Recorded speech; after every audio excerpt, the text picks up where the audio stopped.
See olen mina. Ja see on minu noorem õde. See on lahe! Alates sellest, kui me Taimaal käisime, on ta käitunud nagu ahv. Me olime ahvide hotellis, ära mine teisele poole nööri. Ta armus neisse kõigisse. Tagasi koju minnes, kõik muutus. Me ei saa järgmine aasta suusamäge avada, kui rohkem lund ei saja.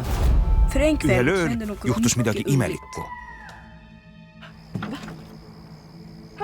On seal keegi? Ai!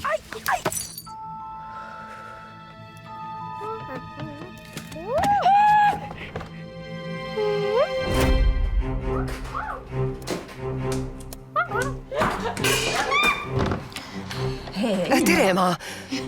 Miks uks lukus oli? Arva vanaema kohta, mida tahad, aga tema saladusi välja ei räägi. Lubad, et ei ütle kellelegi? Loomulikult ei ütle. Ei sõnagi. Ei, ema! See ei ole minu süü, et nad siin on.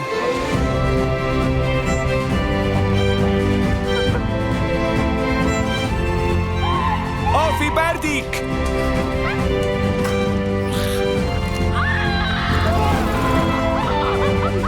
Vaata Pärdikule silma ja ütle, et ta on vaid tavaline ahv. Meie ahvil oli suur saladus.